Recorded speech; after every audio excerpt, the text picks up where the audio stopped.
मेरे चैनल पर मुझसे मिलने आए सभी भाई बहनों को मेरा प्रणाम, राधे राधे। और आप सभी को चैत्र नवरात्रि के प्रथम दिन की हार्दिक शुभकामनाएं। माता शैलपुत्री की कृपा मेरे परिवार पर हमेशा बनी रहे और माता नौ रूपों में सदा सभी के घर में निवास करे।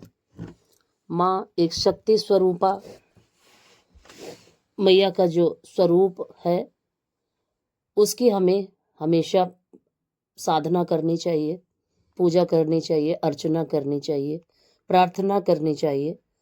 तो उसी क्रम में मैंने पूजा की शुरुआत कर दी थी और सबसे पहली पूजा थी भगवान की साफ सफाई, क्योंकि पूजा के कई स्वरूप हैं, पूजा कई तरह से की जाती है और जो सेवा के रूप में माता रानी को या भगवान भोलेनाथ को या श्री हरि विष्णु को की जो हम सेवा करते हैं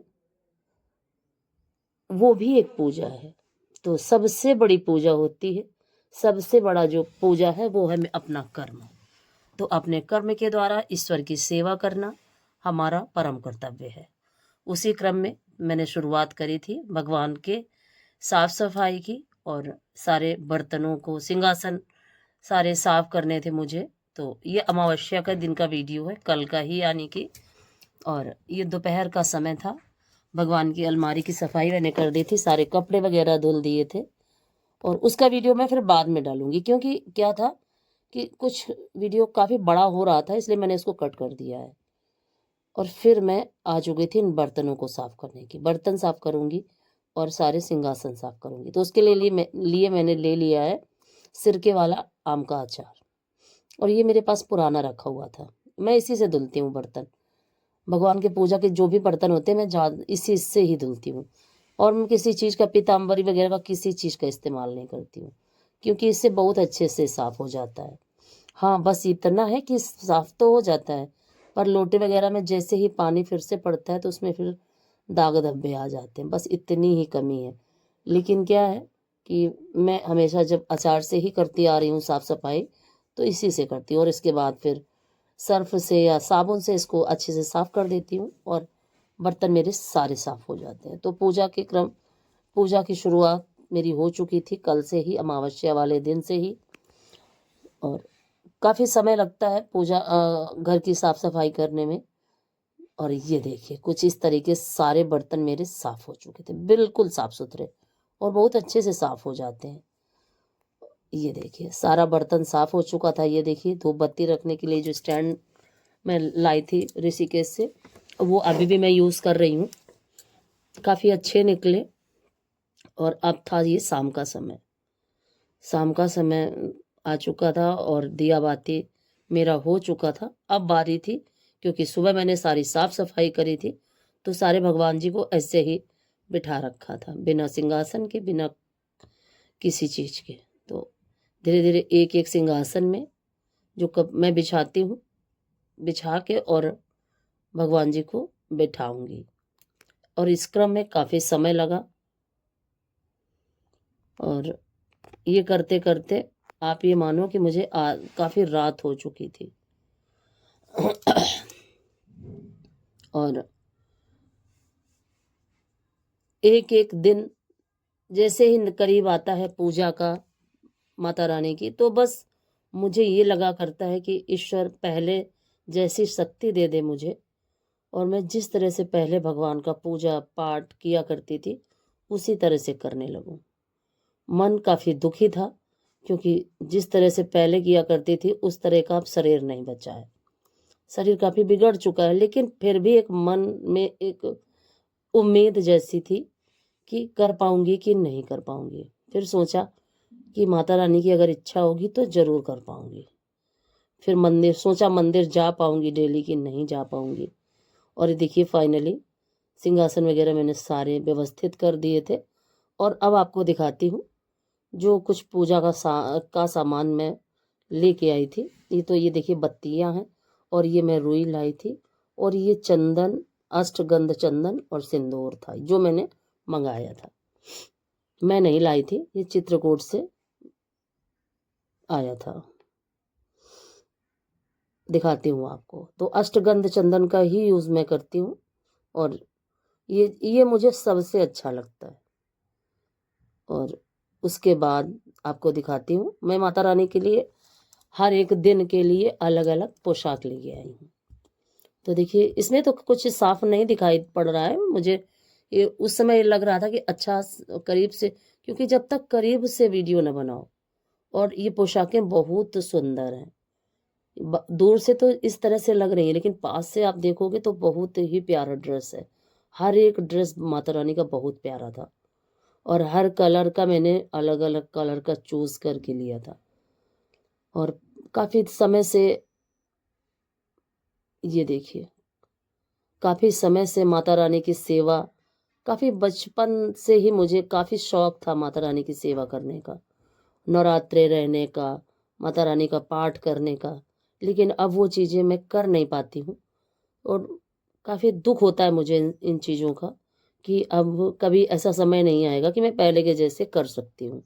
लेकिन फिर भी एक लगी रहती हूँ कि हाँ, जिस तरह से भी करूँ माता रानी की सेवा करूँ। और ये देखिए मैं 2 माले लाई थी, 2 नहीं 4 थे और 4 माले थे और ये मुकुट था। और हमारे यहाँ क्या है, उतना अच्छा सामान नहीं मिल पाता है यहाँ लोकल में। तो इसके अच्छा, बहुत अच्छा सामान लाने के लिए या तो कानपुर जाओ या तो फतेहपुर जाओ। तो समय था नहीं मेरे पास और क्या बताऊँ कि अब ज़्यादा बाज़ार वगैरह जाने का मन भी नहीं करता है। जब से बच्चे अपना काम करने लगे तो मुझे जाना बनता ही नहीं है, आप ये समझिए, और मेरा मन भी नहीं कहता। तो जिस तरह से हमारे यहाँ जो भी सामान मिल जाता है उसी का मैं प्रयोग कर लेती हूँ। उसके लिए मुझे कानपुर जाना या फतेहपुर जाना ज़्यादा अच्छा नहीं लगता। तो फाइनली देखिए मैं ड्रेस लेके आई थी हर एक दिन के लिए अलग अलग माता रानी के लिए। और नारियल लाई थी, पूजा का काफ़ी सामान तो घर में ही था मेरे पास, क्योंकि मैं जब डेली पूजा करती हूँ तो उसके लिए अलग से मुझे नहीं व्यवस्था करनी पड़ती। तो ज़्यादा से ज़्यादा सामान तो था मेरे पास। और ये देखिए, ये है श्रृंगार का सामान। तो मैं 3 जगह पे लाई हूँ और ये चुनरी है। हमारे यहाँ जो देवी जी हैं, भूया माता और एक हैं शीतला माता, आशा मैया, तो तीनों जगह के लिए लाई हूँ मैं। और ये कुछ आसन मैं माता रानी के बिछाने के लिए लाई थी, क्योंकि जो चौकी में, जिस चौकी में मैं बिठाती हूँ माता रानी को, उसमें कुछ ना कुछ आसन डालना पड़ता है। तो ये देखिए कुछ ये इस तरह से 3-4 आसन मैं ले आई थी कि मैं जिसका प्रयोग करूँगी तो करूँगी, नहीं तो साल भर की पूजा के लिए कुछ ना कुछ तो रखना ही पड़ता है। और ये चुनरी, ये सारा सामान मैंने एक दिन पहले ही सारी व्यवस्था करके और रख ली थी। और अपने घर के मंदिर में तो मैं पहले दिन ही सारा चुनरी और श्रृंगार का सामान चढ़ा देती हूँ, लेकिन मंदिरों में अष्टमी वाले दिन हमारे यहाँ चढ़ाया जाता है। और इस तरीके से अमावस वाले दिन से ही माता रानी की पूजा का एक क्रम शुरू हो चुका था, क्योंकि उनकी सेवा के लिए सारी सामग्री इकट्ठी करनी, ये भी एक पूजा है। और फिर ये आज सुबह का वीडियो है। आज सुबह मंदिर में हो आई थी, बच्चों के लिए खाना वगैरह सब कुछ तैयार कर दिया था और फिर मैंने माता रानी को यहाँ स्थापित किया कुछ इस तरीके से चौकी लगा के। और फिर क्योंकि थोड़ा बहुत तो लेट हो ही जाता है, अपना जब घर का बहुत सारा जिम्मेदारी होता है हमारे ऊपर, तो पूजा पाठ के लिए थोड़ा सा लेट हो जाता है। सुबह मैंने पूजा भगवान जी की कर दी थी, बिल्कुल जल्दी से, काफ़ी जल्दी कर दी थी सुबह की पूजा। सिर्फ माता रानी को मुझे यहाँ बिठाना था तो वो थोड़ा सा लेट हो गया था। और ये देखिए, दिखाती हूँ आपको मेरी माता रानी कितनी प्यारी लग रही हैं। और आप सभी को फिर से नवरात्रि की बहुत सारी शुभकामनाएं। माता रानी की कृपा सदैव सभी पर बनी रहे। और ये देखिए, और जब मैं माता रानी को देखती हूँ तो बस मुझे लगता है कि कहीं मेरी ही नज़र न लग जाए। काफ़ी सुंदर स्वरूप है मेरी माता का और इनकी कृपा से ही संसार चल रहा है और इनकी कृपा से ही आज मैं मंदिर जा पाई। जब मैं वापस आई मंदिर से, मैंने इनको प्रणाम किया और मुझे थोड़ा सा रोना आ गया। खुशी के आंसू थे कि मैं तो बिल्कुल ये सोच रही थी कि शायद मैं जा ही नहीं पाऊंगी मंदिर, लेकिन खूब अच्छे से मैंने पूजा करी। आज का मेरा जो पहला दिन था वो बहुत ही अच्छा रहा, और ईश्वर से प्रार्थना करती हूँ कि बस इसी तरह से 9 दिन की पूजा मैं अच्छे से कर सकूं। और